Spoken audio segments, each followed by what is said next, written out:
Imagine a man so audacious, so cunning, that he managed to pull off one of the greatest cons in history not once but twice. This is the story of Viktor Lustig, a name synonymous with deception and ingenuity. Today, we're diving deep into the life of this master con artist who famously sold the Eiffel Tower 2 times. His story is a roller coaster of daring schemes, unbelievable luck, and ultimate downfall.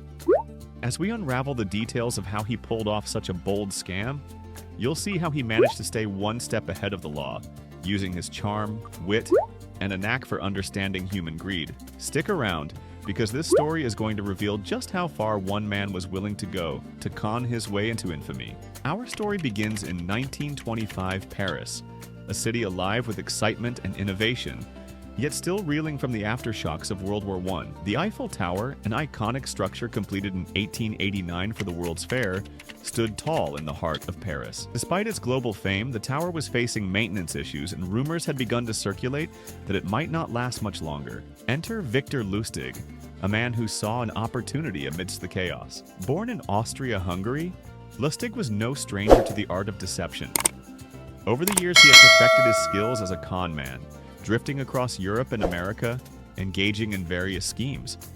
But nothing compared to the scam he was about to pull off in Paris. Lustig's plan was simple yet incredibly risky. He forged documents that identified him as a government official responsible for the Eiffel Tower. He claimed that the government was looking to sell the structure for scrap metal due to the exorbitant costs of maintenance. With his forged credentials and a convincing story, Lustig managed to arrange meetings with several prominent scrap metal dealers in Paris. He hosted the meetings at luxurious hotels, presenting himself with the demeanor of a high-ranking official. In these private discussions, he explained that the government wished to keep the sale confidential to avoid public backlash, creating an air of urgency and secrecy. Lustig was a master manipulator, playing on the dealers' fears of missing out on a once-in-a-lifetime opportunity. He deliberately chose businessmen who he knew would be desperate to land such a lucrative deal, those whose ambitions made them susceptible to manipulation. Among the dealers was André Poisson, a man eager to make a name for himself in the scrap metal industry. Lustig sensed Poisson's ambition and focused on him, exploiting his desire to close the deal. Poisson, eager to believe he was getting a fantastic bargain, was soon convinced that he was about to make a monumental profit. Lustig even arranged for a private tour of the Eiffel Tower for Poisson, further solidifying the illusion of authenticity. When it came time to finalize the deal, Poisson handed over a large sum of money, believing he had secured the rights to one of the most famous landmarks in the world. Lustig, knowing he had to act quickly, took the money and disappeared from Paris, leaving Poisson with nothing but a pile of forged documents. By the time Poisson realized he had been duped, Lustig was already long gone, moving across the border to Austria, far from the reach of French authorities.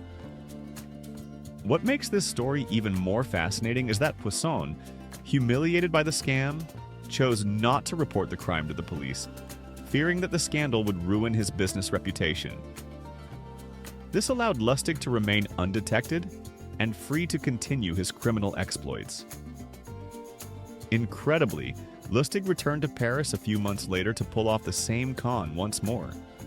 With the same forged documents and the same story, he managed to arrange another meeting with a different group of scrap metal dealers. This time, however, Lustig wasn't as fortunate. The dealers became suspicious, and while Lustig managed to flee before the police could catch up with him, authorities were now aware of the con and actively looking for him.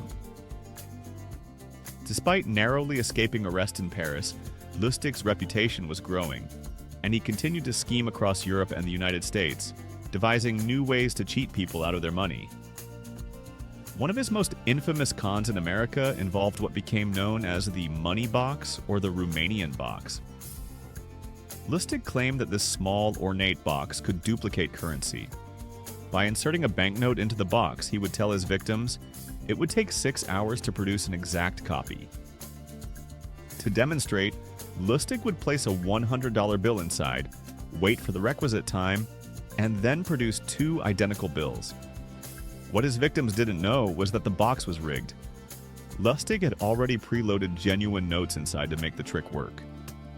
This con earned him thousands of dollars as gullible buyers eagerly handed over large sums, thinking they had acquired a device that would make them rich. Once the box was sold and Lustig had disappeared, the victims would soon realize the box was worthless. Lustig's charm and smooth-talking were legendary. He was able to deceive people from all walks of life, from businessmen to bankers. Perhaps his most notable encounter was with none other than Al Capone.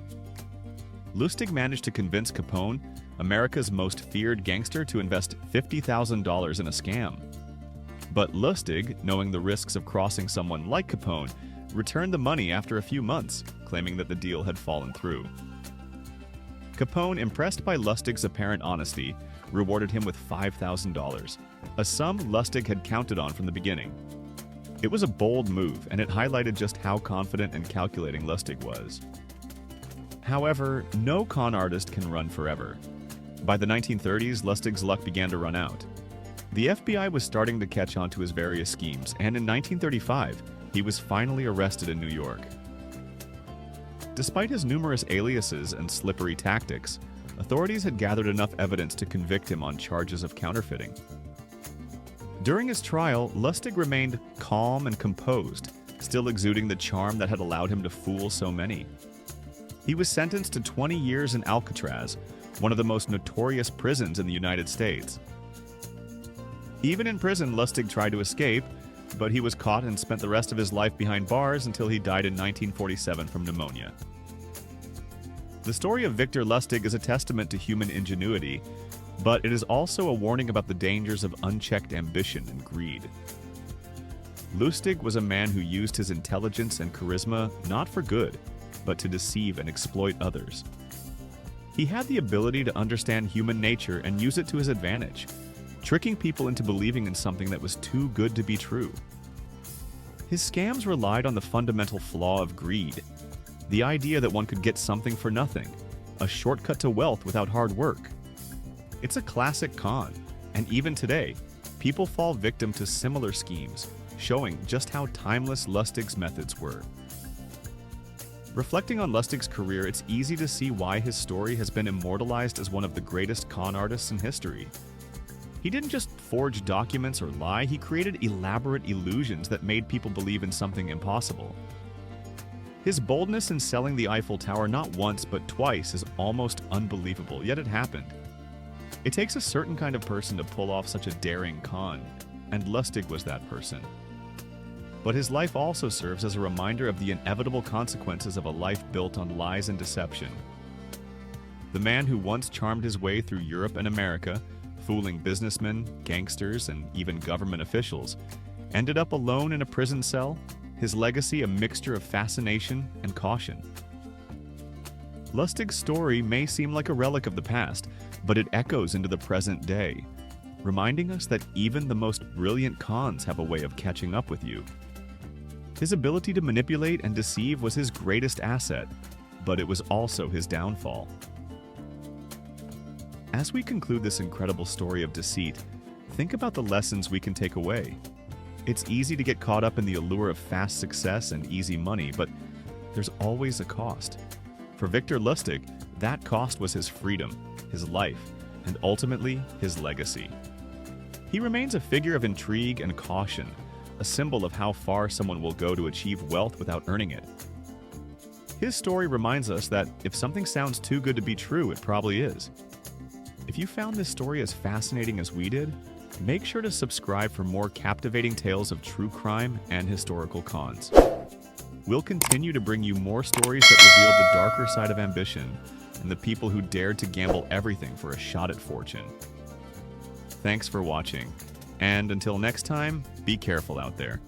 You never know who might be trying to sell you an Eiffel Tower.